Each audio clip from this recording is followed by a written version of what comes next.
Olá! Hoje eu quero conversar com você, cuidador familiar, cuidador profissional, cuidadores. E o tema que nós vamos voltar a falar, cuidando da dor dos cuidadores. E hoje eu quero falar com você que já fez um pré-diagnóstico, que já sabe que está cansado, que está exausto e que se eu fosse fazer uma avaliação fisioterápica, talvez você ia me dizer que além das dores musculares, articulares, dores na coluna vertebral, você também poderia me dizer que você está irritado, agitado, que você às vezes está até agressivo, que você está ansioso ou depressivo, que você às vezes está comendo em demasia e consequentemente está ficando obeso, que você está ficando doente, que você está às vezes amargurado e que essa insônia que às vezes aparece, ou então o desgaste mediante as fases não te permite dormir e você não tem um sono tranquilo, faz com que você queira algumas vezes desaparecer, ter um tempo, sumir. E esse sentimento é normal, porque você está exausto ou exausta. A relação é cuidar do paciente que tem demência, qualquer tipo de demência, é muito difícil. E nós sabemos disso, nós visualizamos isso no cuidador. Mas nós também visualizamos cuidadores que conseguiram passar por todas as fases da doença. E sabe por que alguns deles chegaram ao final da doença e não adoeceram? Porque eles conseguiram movimentar, eles conseguiram, como se fosse uma orquestra, eles conseguiram ser os maestros. Eles cuidaram muito bem do paciente, mas eles cuidaram também deles. Eles buscaram tempo para eles. Eles tinham uma vida. Além de cuidar, eles também tinham uma vida à parte. E tem o outro lado, aquele cuidador que recebe o diagnóstico da demência e a partir do momento que ele recebeu aquele diagnóstico, ele pega e acha que vai conseguir fazer tudo sozinho. Ou às vezes, não é só isso. Às vezes ele está sozinho mesmo. Às vezes, a realidade é que às vezes ele está abandonado mesmo. Ele ficou com aquela mala de chumbo. Eu não estou falando que o paciente é uma mala de chumbo, mas é um peso quando você está carregando alguma coisa sozinho e ele fala para ele que vai conseguir carregar. Mas mediante as fases, ele vai apresentando os sinais. E aí o corpo começa a falar. Falar é ter uma dor aqui, uma dor acolá, é sentir uma insônia ou uma dor de cabeça, um mal-estar, ter um começo de um refluxo, uma gastrite, um cansaço. O corpo está falando para você. O corpo está falando para nós. Mas aí a gente continua eu vou conseguir. E aí voltamos a falar da palavra ajuda, socorro. Eu sei que muitas vezes, mesmo a gente pedindo ajuda, a ajuda não vem. Mas se a ajuda próxima não vem, você tem que ir por outros caminhos. Você tem que buscar outros caminhos para conseguir ajuda.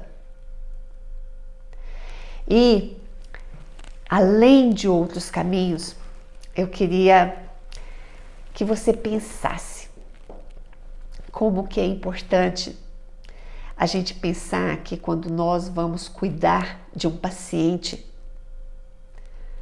e de um paciente que tem demência, que você não vai trabalhar, vamos pensar num jogo, um jogo de futebol. Quando você, um homem ou uma mulher, entra para um jogo de futebol, ou um jogo de vôlei, qualquer jogo, você tem que estar preparado. Mas a gente pensa no jogo, que você vai fazer aquele jogo, vai jogar no máximo 90 minutos, ou então se tiver que desempatar ou fazer alguma coisa, você vai jogar mais alguns minutos, mas vai acabar. No caso da demência de Alzheimer, não. São 12 horas, 24, 36 meses, anos, que a pessoa está ali cuidando direto. E quanto mais o cuidado é bom, mais a qualidade de vida do paciente é boa, então mais anos ele vai viver. Consequentemente, você está jogando bem.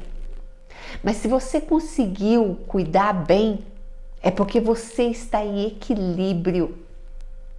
É porque você buscou cuidar de você também. E aí acontece um fato real. Quando a pessoa consegue cuidar bem primeiro dela,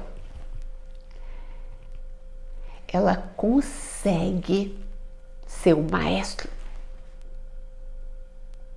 Ela consegue oxigenar, equilibrar muitas pessoas. Então eu te sugiro que você não pare. Não pare de cuidar primeiro de você.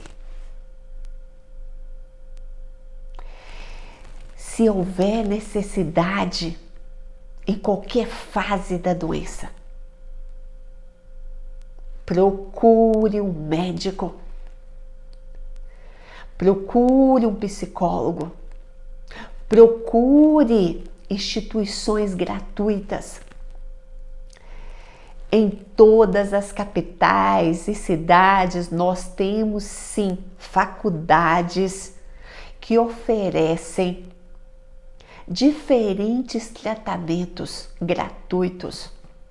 E nós sabemos que muitas entidades também oferecem valores muito baixos, que dá para você ir lá, cuidar de você, fazer um check-up, ter tempo para falar de você, de falar da sua dor, do seu sofrimento. Movimente, não pare. Movimente a sua mente. Dê o primeiro passo. Não espere ninguém. Não espere ninguém te amar primeiro. Ame você primeiro. E aí eu te falo que você tem que sim não parar de cuidar com o amor do seu familiar.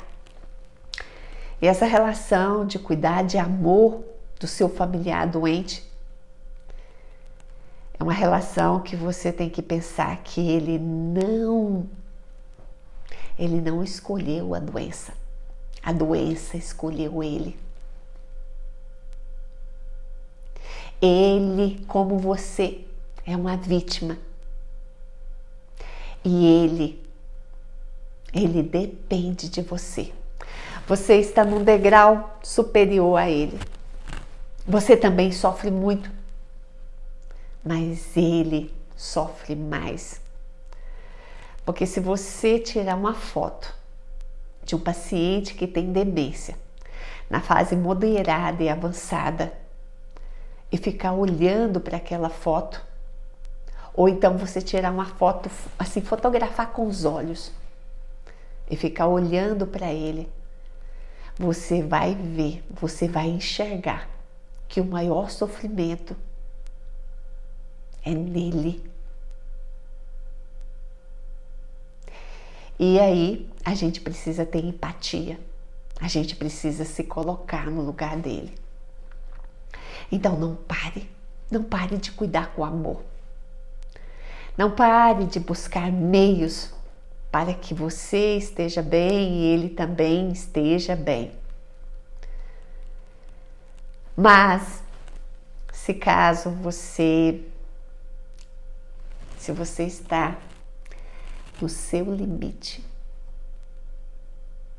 eu quero te falar que você, cuidador, familiar ou profissional, se você está no seu limite, não é uma fraqueza você admitir isso.